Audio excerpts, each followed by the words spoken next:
Hello, everyone. We're getting ready to start. Just give me 1 minute and we will start the presentation. Thank you.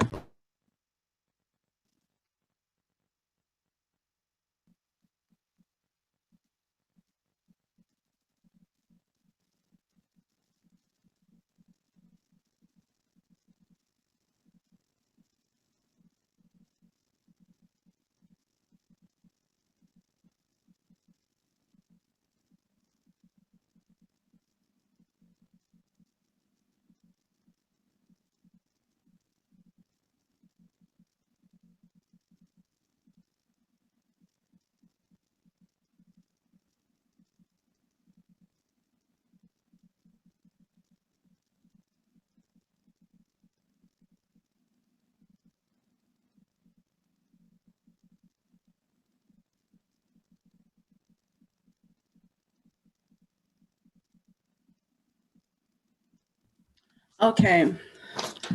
Hello. Hello, everyone. Thank you for coming to our open house. My name is Janae Smith, and I'm the intake coordinator here at Daybreak Independent Services. I want to thank you all for attending today. So, we are going to start.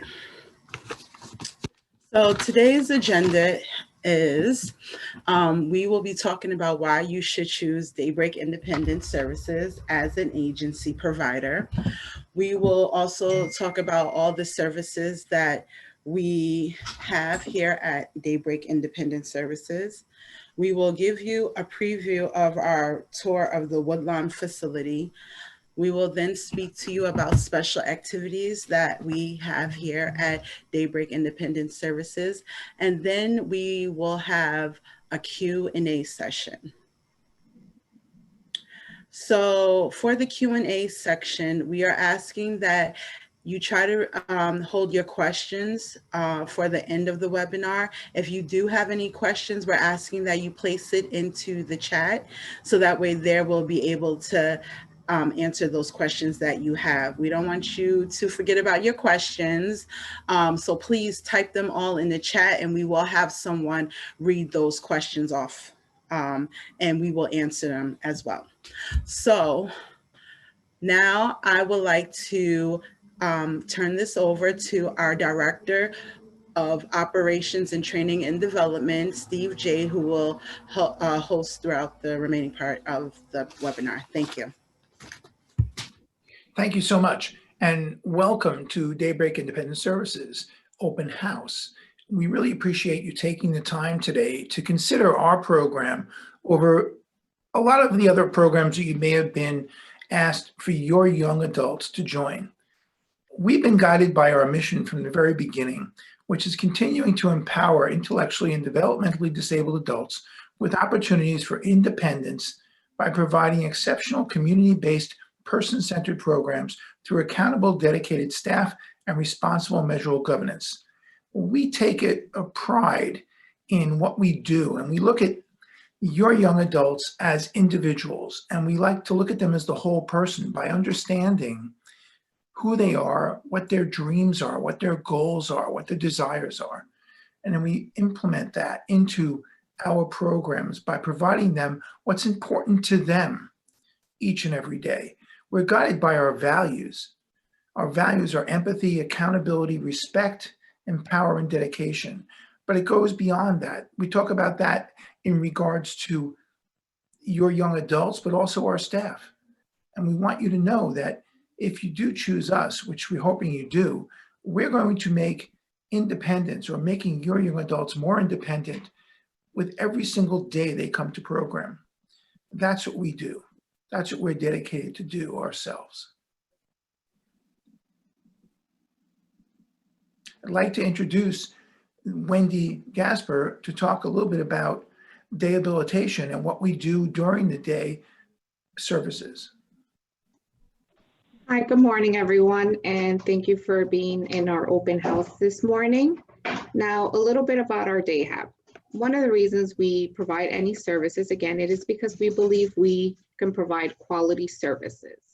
And this is being done in a variety of ways. We make sure we have a variety of recreational activities, a variety of work sites, we have goal-oriented activities, and we have trained staff. Now, the way we implement these things is, again, we make sure we know what the goals are of all the individuals we're going to be providing the services, and then we target those goals, which, again, it could be by giving them a certain work site that they would want or that they're best fitted for. One of the things we've learned right now is that safety is our biggest priority. We are operating at 50% capacity in our sites. The other 50% is being provided via telehealth, which it works around the same way. When we're on site or via telehealth, we provide a staff with about 4 individuals who they work on the goals that they're trying to accomplish, whether it be reading, math, money management, or just having socialization skills. Now, when they are on site, we are provided sanitation throughout the days. We do provide transportation to the home. And again, we sanitize this van as well because safety is right now our biggest concern. And again, my peers will be talking a little bit more in depth about any of the programs that we provide. So next up, we will have Stephen Quinn, the Assistant Director. Thank you. I'm here today to talk about our supplemental day habilitation program, which is offered in the evenings and on weekdays. It focuses on building social skills, organizational skills, and team building. Activities range from bowling, going to the movies, self-advocacy groups, and more. Next, we would like to introduce Sherelle Bays, our community activity and worksite liaison. Thank you, Quinn. Greatly appreciate it. Good day, all. Again, I am Sherelle Bays. In a previous slide, you heard about the young adults learning various skills, and one of those skills mentioned was job readiness. The young adults attend various work sites to volunteer at, such as Repack, the Yonkers Public Library, Community Gardens, Sarah Newman, Sue Leonard, TJ Maxx, Robeson Oil, Jacoby Medical Center, and that's just to only name a few. While volunteering, they get hands-on training and support by the worksite staff and our direct support professionals. Some of these trainings consist of customer service, inventory, maintenance, and most importantly, teamwork. The past year was very challenging as we unfortunately were not able to attend any of our work sites due to COVID. However, we do provide telehealth services to discuss job readiness topics such as building resumes, cover letters, diversity in the workplace, team building, the differences between appropriate and inappropriate behavior in the workplace, and mock interview. And again, that's just to name a few. During the pandemic, of course, I do keep in contact with our work site, and we do plan to return once our government and OPWDD gives us the go on safely returning. As we look at the next slide, we also provide recreational community activities. We believe that both the body and brain should be developed. With that said, we participate in the following indoor-outdoor classes, such as jive-exercise, yoga, Tai Chi, music, meditation, Zumba, and motion animation classes. And again, that is just to name a few. Some of these classes also take place at both of our locations. We will now take a short video of what our young adults worked on during the motion animation classes. You'll see a short movie, variations of claymation figurines and their names. Let's take a look.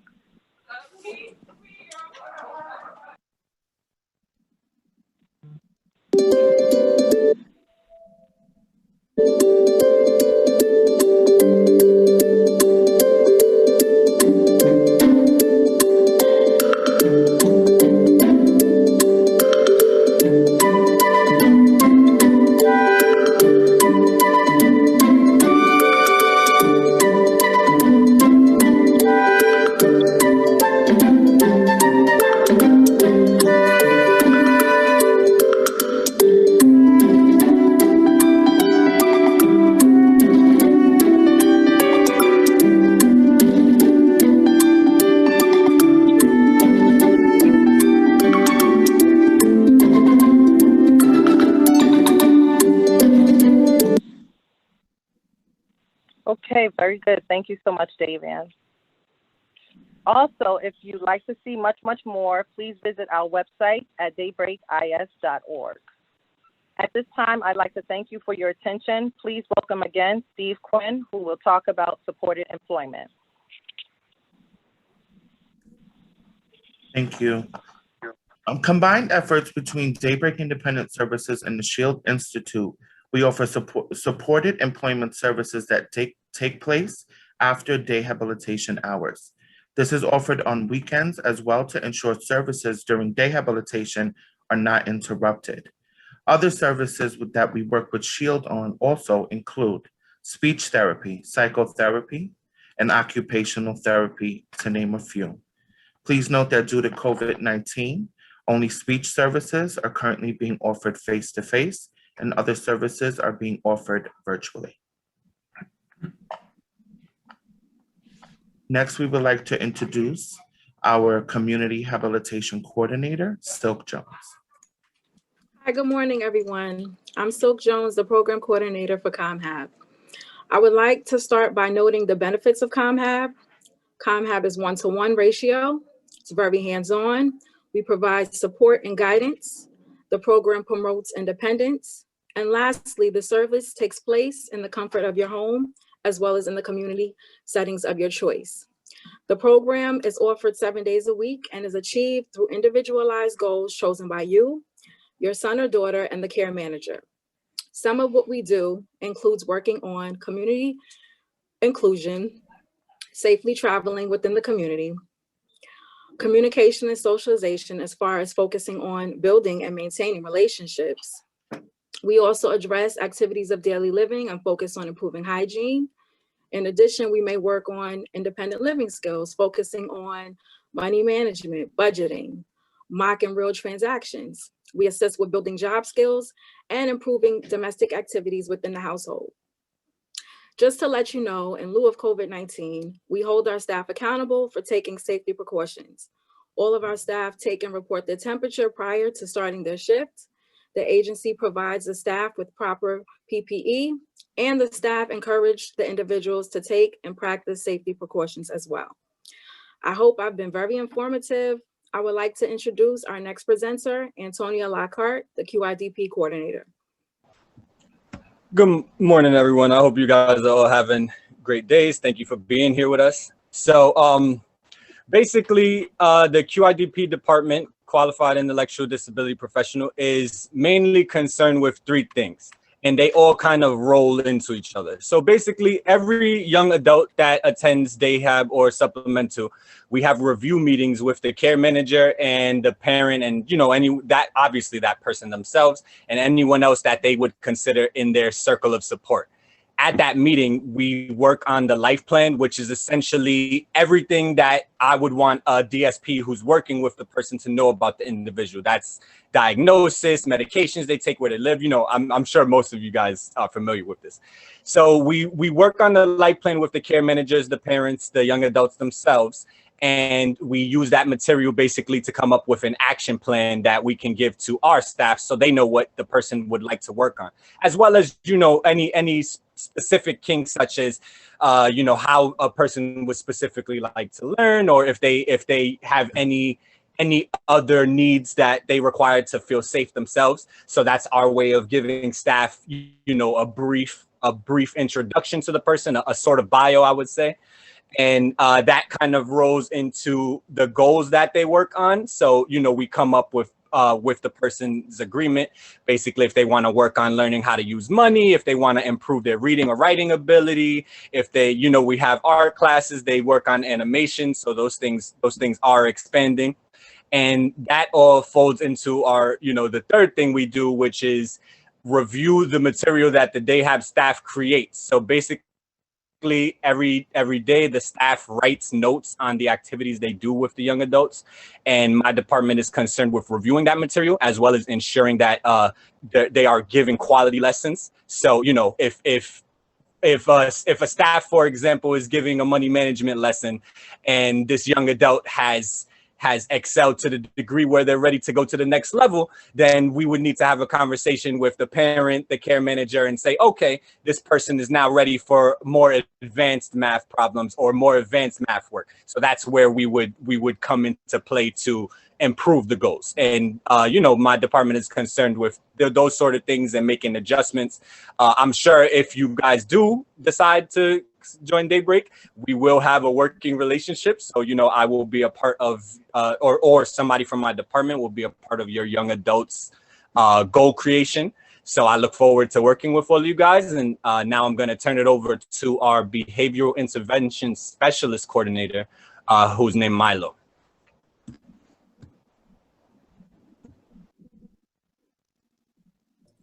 Thanks, Antonio. Hi, everybody. My name is Milo Legendre. So I'm the clinical coordinator here at Daybreak Independent Services.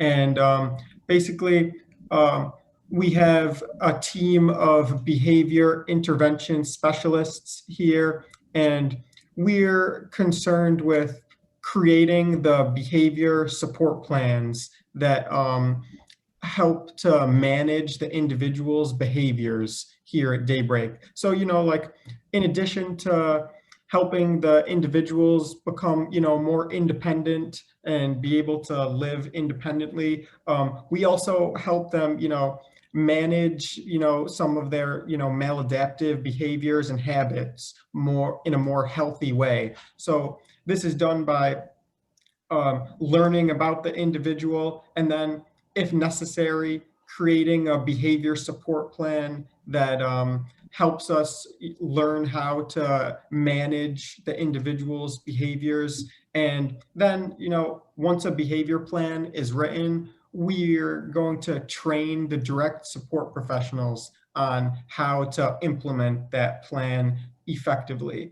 Yeah, you know, like in addition to creating the behavior support plans, we also are on site at Daybreak, and we'll provide crisis counseling as necessary. So one thing that we pride ourselves on in the clinical department is the close relationships that we're able to form with the individuals. So if there's ever an issue that they're having, you know, at the program, maybe, you know, like an altercation of some sort, or someone's just feeling like uncomfortable one day for whatever reason, you know, they can come to the clinical office and we will provide counseling services and support. So, you know, we also work hand in hand with Antonio's department, gaining an understanding of the skills that they're working with, and sometimes we'll collaborate to tweak the life plans and come up with some effective activities to help them become more independent. So yeah, that's a little bit about what we do. And now you'll hear from Paul Randall, who's our Director of Residential Services at Daybreak. Yes. Good morning, everybody. I'm here to speak about Daybreak's Supervised Ira Program, which stands for Individualized Residential Alternatives. The purpose of this service is to help your young adult if you feel they need additional support. So what they would do is they were required in Supervised Ira, which has 24-hour staffing that helps them manage all their needs, such as medical appointments, any monetary needs, any life skills they're working on, any independent living skills, with the goal of helping them get as independent as possible for the future, which they can hopefully step into a more independent type of living setting. If you are interested, if you think your young adult, you know, might be benefit from such a placement, you can reach out to your care manager and can help you complete the paperwork that you need to proceed with that process. Who's that? Yeah, right. Thank you.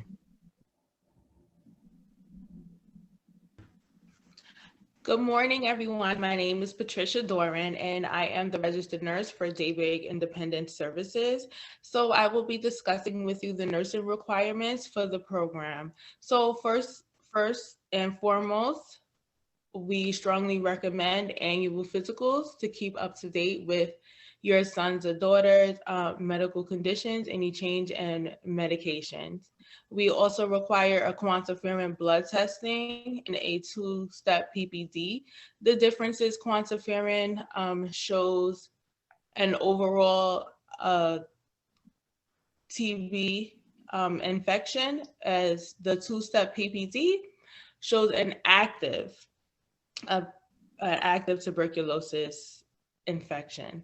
We also require prescribed medication form. So any prescription medications we need to have on file. Over-the-counter medication form that explains any over-the-counter medication that you allow us to administer at Daybreak. Also, a sunscreen and bug repellent form is needed. Also, an up-to-date immunizations, which is very, very strongly encouraged. Thank you. If you have any questions, just feel free to reach out to me. Next, I would like to introduce Ms. Janae Smith again, and she will discuss all the special activities that are offered at Daybreak. Thank you. Hello, everybody. Once again, I am Janae Smith. I am the intake coordinator here at Daybreak Independent Services. I am your first step into getting services with our agency. So all referrals have to come through me. And from there, we'll proceed with a trial and then hopefully with acceptance into the program. So today, we heard about all the services that are offered here at Daybreak Independent Services. Now I'm going to speak about the special events that we have throughout the year. So one thing that we usually have is our annual holiday show. And our annual holiday show is a time where our individuals can come out and express themselves through singing, dancing, poetry, acting. It's just a nice event where they're able to display their talents, and they really enjoy doing that. So that is something that's done annually. Unfortunately, due to COVID, we weren't able to do it, but we're hoping that we'll be able to do something this year so that they'll be able to partake in that again.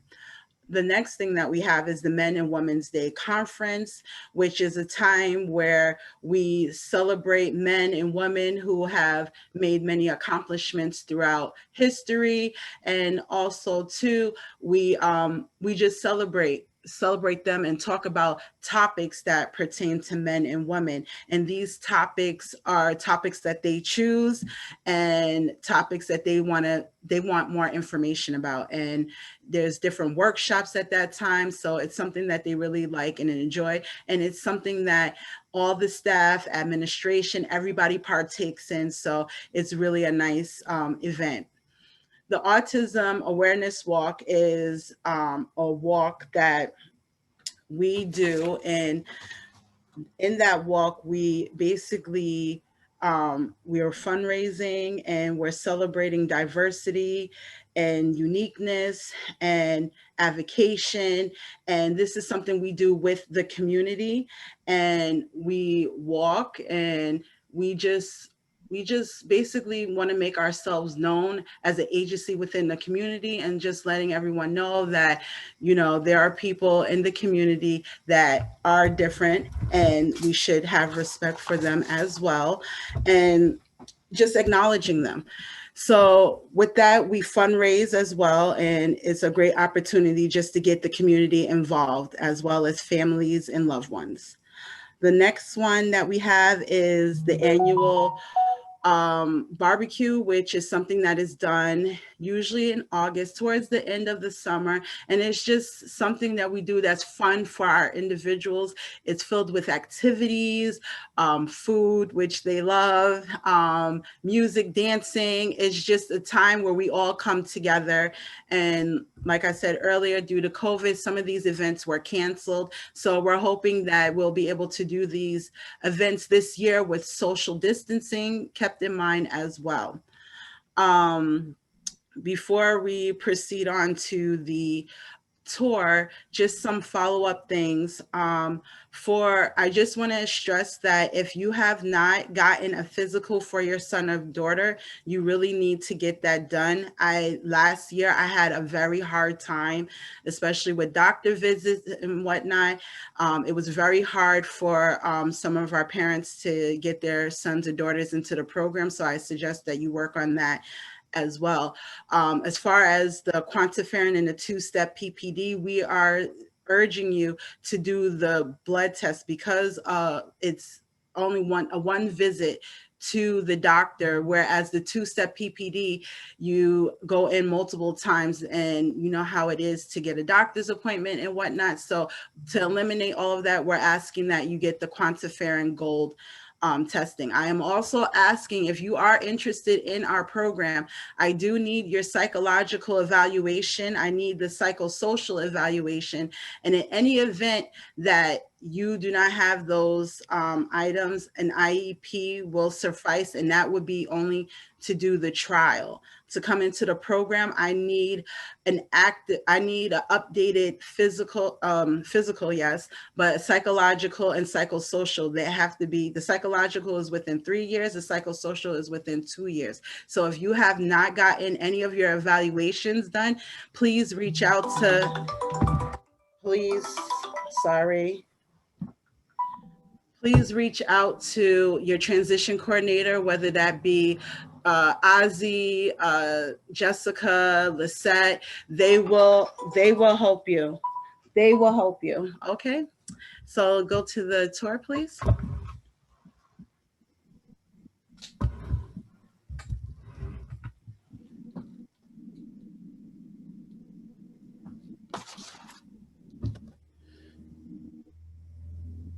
So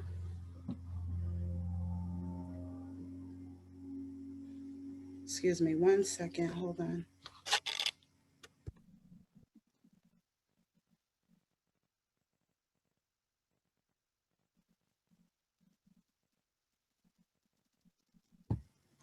So right here, you'll see that this is the entranceway to our facility.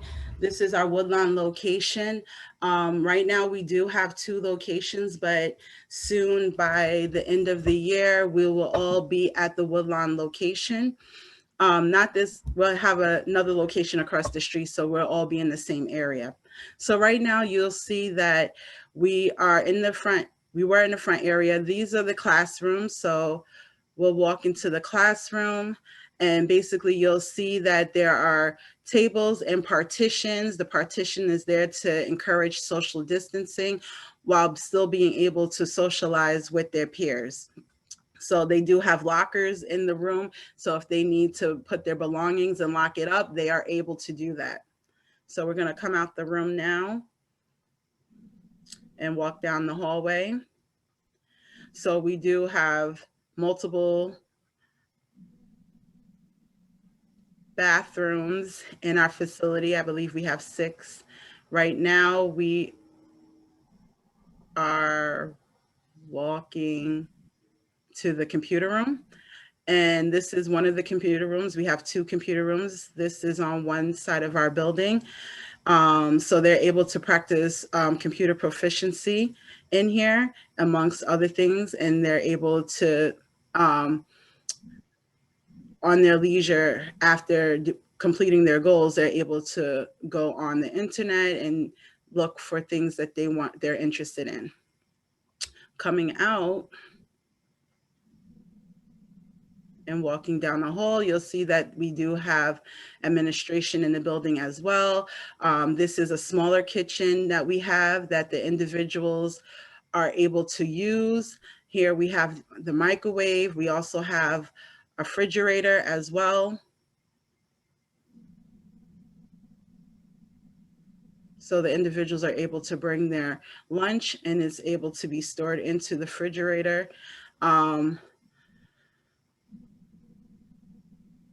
out and going to the other side of the building.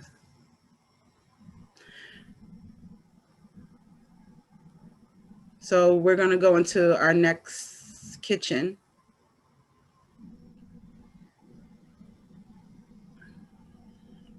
This is a bigger kitchen. In this kitchen, we are able to, and you can hold it here, Davian. Here, this is another kitchen where the individuals are able to store their lunch. And we also, if you remember, I believe Wendy was talking about independent living skills. We usually, pre-COVID, we would do cooking in the kitchen as well. So we do have items which they are able to use. And once things slow down with COVID, we'll be able to resume those activities. But we do practice independent living skills as well.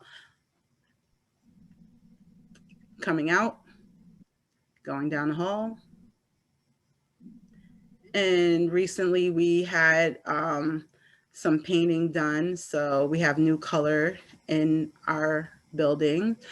This is our conference room. Our conference room right now is being used for our individuals to maintain social distancing and making sure that, you know, there's a, you know, great distance between everyone. So we use the conference room as well. So that's why you'll see some of the things brought out of some of the items that we use for our guys in this room. But this is our conference room where we hold meetings and whatnot. Coming down, going into the activity room, I believe. No, maybe not. We're in another classroom and you can see the lockers that are there, the partition as well. You can see that there's a lot of things on the wall. We let the individuals personalize the walls, the doors to their liking. They love to do arts and craft. It's very therapeutic. So you'll also see the mats down there we use for yoga and whatnot. And then we do have some training items down there that we use for the staff as well. But this is what our classrooms look like. And we do have a whiteboard over there that they use as well. So this is what a bigger classroom looks like. Coming out.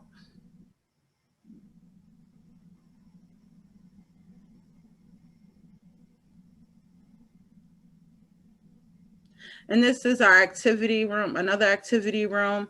And like I said, you'll see in this room, we have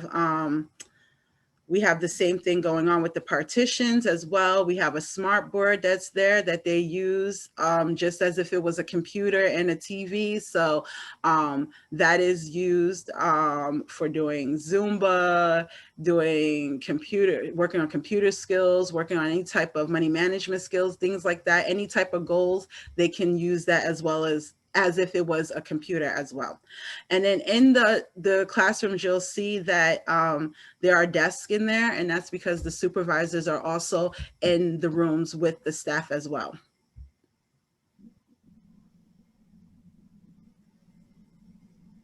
Coming out.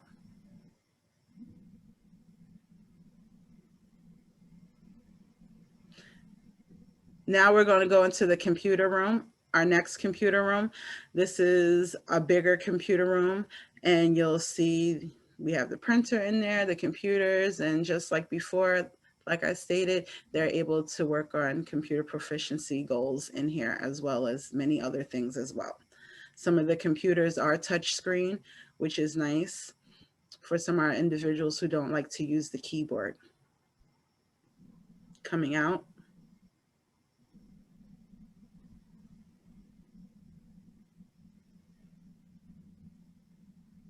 I'm not sure if I missed a room. Let's see. It's different when you're in person. Those are our bathrooms. We have 2 on that side, 2 on the other side, and 2 on the entry to the building. This is another classroom.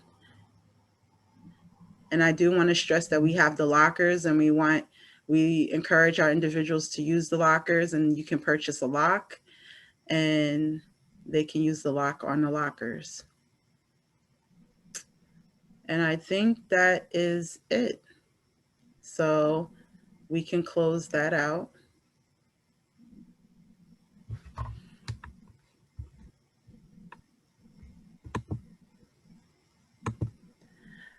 I don't see any questions in the chat. Let's see, or the Q&A section.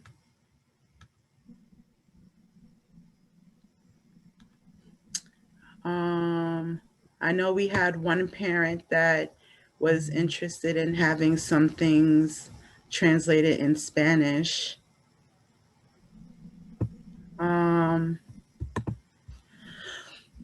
Is there any questions? I'm gonna wait and see if we can see if there's any questions in the chat. Or if you're not able to put it in the chat, if you're able to, how often is the staff COVID tested? Okay, okay. So the question is, how often is the staff COVID tested? So I'm gonna let the Day-Hab director answer that. Wendy, please. Thank you.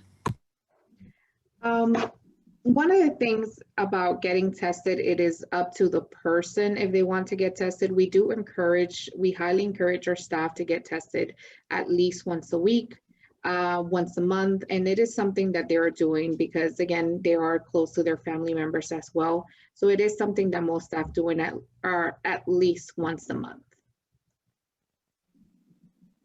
Is it required for them to get tested? Again, since we are operating at a 50% capacity right now, the people that are on the building are pretty much people who are very good with wearing the mask. They are not required to get tested. It is up to the parents, and we, again, highly encourage that as well with the parents, because the same way we want the staff to know if the individuals are safe is the same way we would want the families to know that our staff is safe as well. But it is not a requirement at the moment.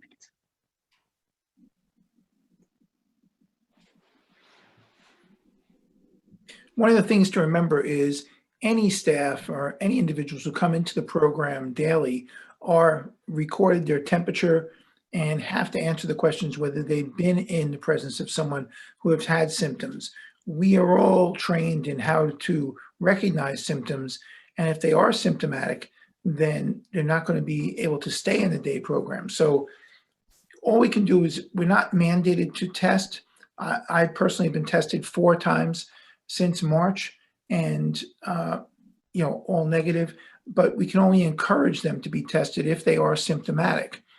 And they have to, each day, every single day, whether they come to program, they have to be tested for temperature and answer the questions whether they've been exposed. And we keep daily logs of that. So that we are mandated to do, to keep the logs for that. But we can't demand that they get tested. We can only encourage it and make those things available to them. We have another question in there. Thank you, Steve and Wendy. We have another question. It says, how many individuals are in the day program at a time? Wendy or Steve and Quinn? Again, since we are operating at a 50% capacity, it's depending what the size of our facility is. Right now, we have about 50 individuals within the facility of Woodlawn, and we have about 20 individuals in the Yonkers facility. The rest of the individuals are being provided services virtually, which is kind of similar to this. We would be able to put a staff member and they will work on goals virtually. And those individuals are all not in one room. They're typically in groups of 3 individuals, 4 individuals with 1 staff member, all learning and being able to socially distance, wearing masks, and washing their hands, and being aware of all the protocols associated with keeping safe. So sanitizing surfaces, wearing your mask, coughing and sneezing in your shoulders, and washing afterwards. So those are things we reinforce every day.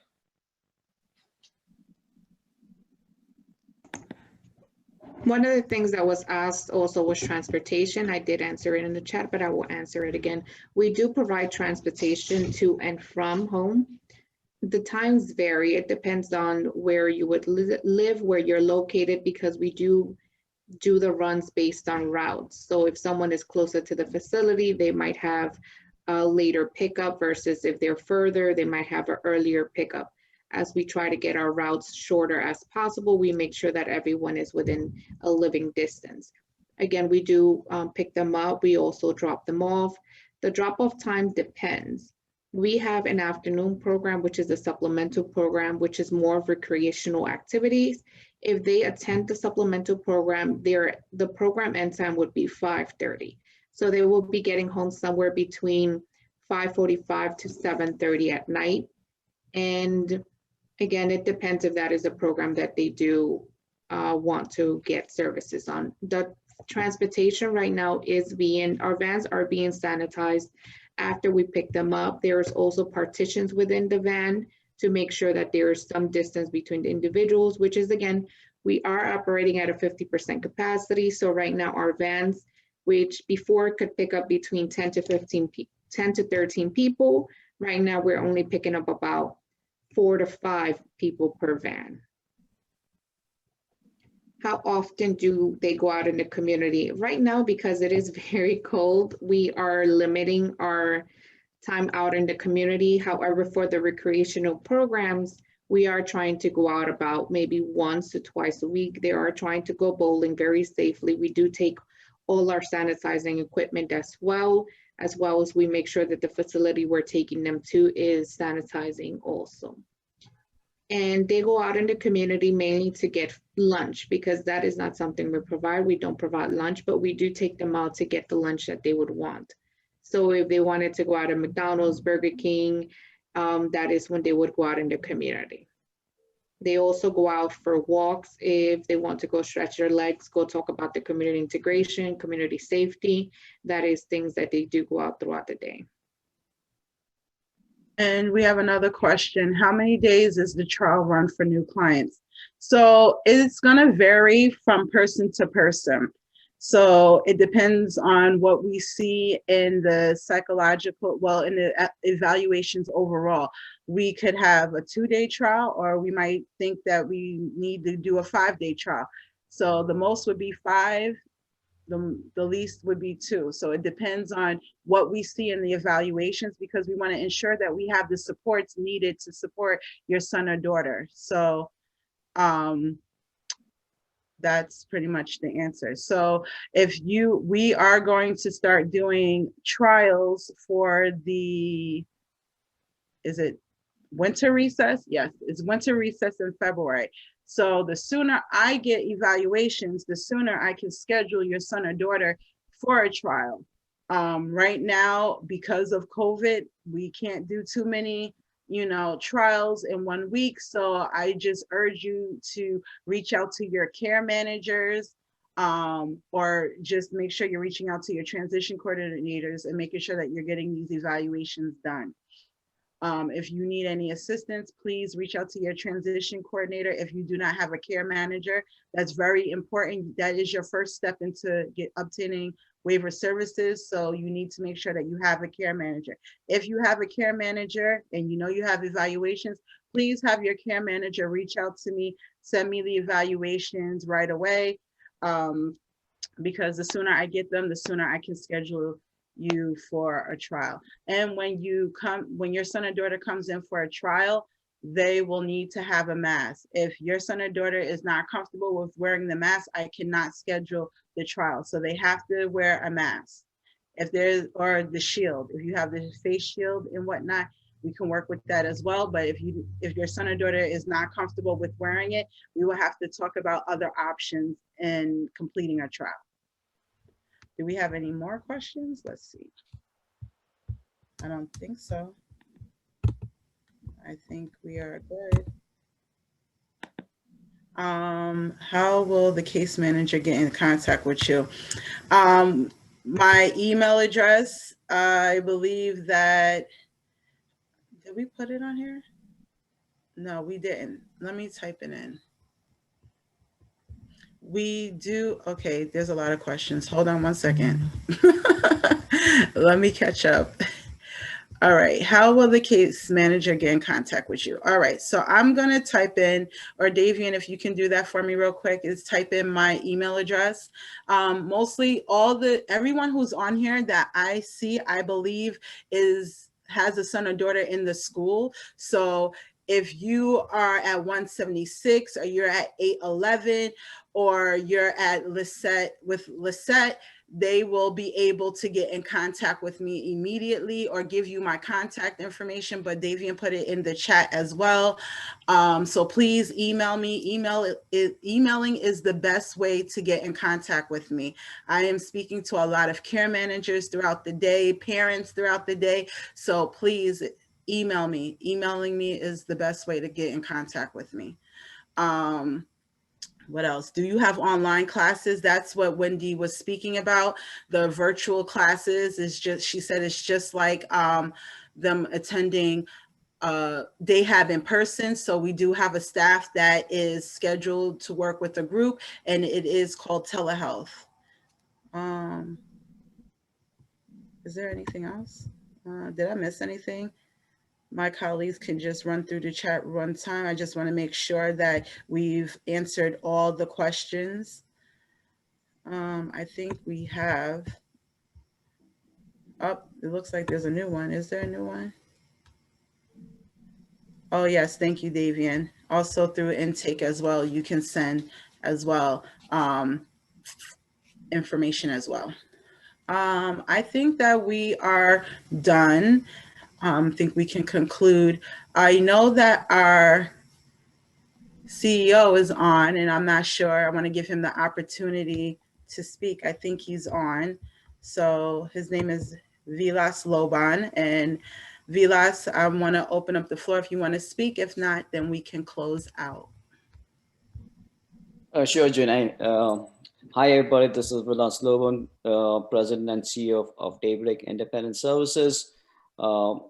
Firstly, thank you for joining our presentation. It's our first open house webinar. Our staff has done a great work. Just wanted to talk about OPWDD, and there are a lot of changes taking place. So please, as soon as possible, if you want to come to Daybreak to coordinate our intake coordinators and have them fill up the application form. I just want to thank also all parents taking their time and concluding it's to Daybreak. We are not a small but a middle-sized agency. We started 10 years back, and we have now about 200 individuals working under our support. So once again, I encourage y'all, please do talk to Janae and get your son and daughter enrolled as soon as possible. Thank you. Janae, back to you. Thank you. Thank you so much. I would like to take the time to say thank you to my colleagues for helping and making this very successful.